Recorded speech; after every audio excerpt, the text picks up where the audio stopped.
Guys and gals, today I'm going to continue on with a little poplar table build that I'm doing on one of the banquet tables. But anyway, I'm actually going to show you how I joint a board. This is actually an apron piece that I'm going to be joining. Hope this kind of is in focus. Good deal. And I'll show you how I get those two sides jointed. And then that way you can run them through the planer and then also resaw it back through on your table saw in order to get S4S or all four sides square, whatever you want to call it.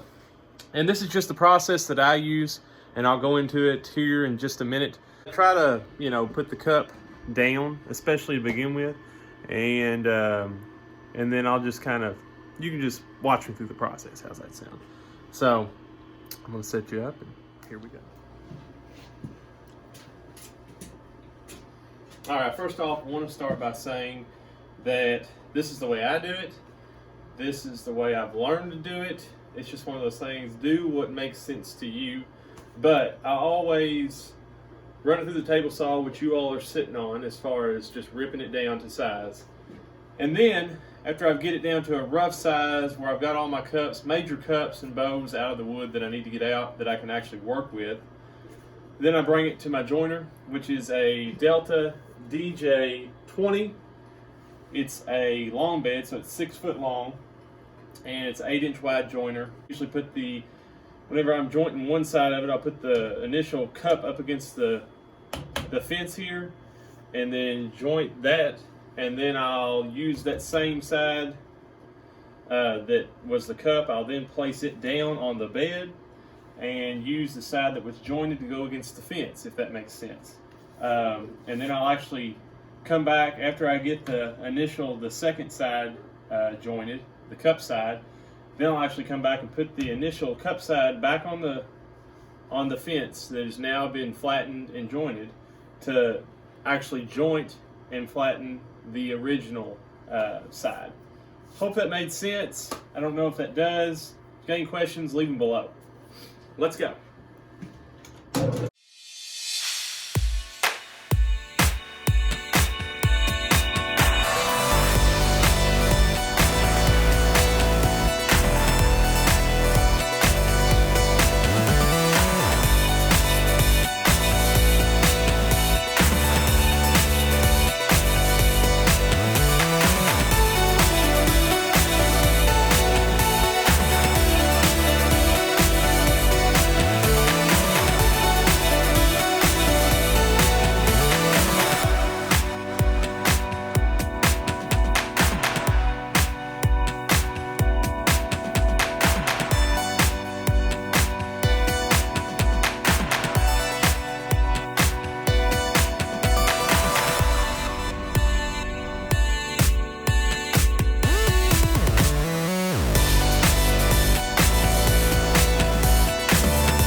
I'll run it one more time back over this edge to make sure everything is parallel right here, perpendicular right here, right here.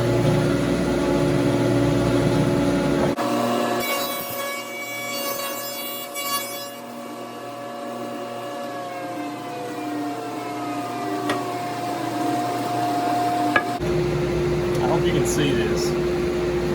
Don't pay attention to the knot.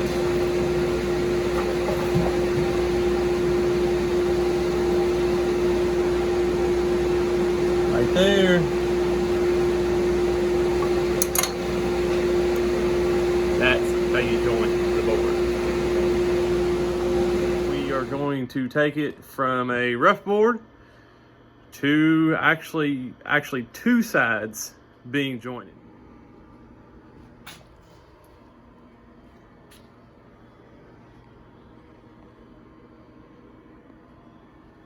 All right, guys and gals, I've got everything jointed as far as two sides.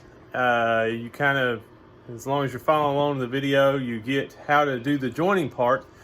Now what I do, before I actually send it through the planer, which I could go ahead and send it through the planer, however, just to cut down on the amount of waste and also the amount of time that it possibly takes to get through the material, I go ahead and rip it down to dimensional size that I want it to. So in other words, I'm gonna flip the camera around. All right, so here they are. We've got our two shorter ones and then our two longer ones. As you can see, I'll flip this one over. I've jointed two sides, both this side and that side, and I like to actually mark mine with a little J on the jointed sides. That way, I know if I leave my workpiece for a day or two, because I do this on the side, then I know that I've jointed those and which sides are jointed. And it also makes it nice for whenever you're doing glue ups or what have you, you can do your tabletops with the jointed side, whichever way you want it to be. So, quick little tip there. Just mark your joints or your jointed sides. So now I'm going to take and I'm going to adjust my fence here on the table saw to 3.5 inches. I'm going to rip those down and then we'll move on to the planer.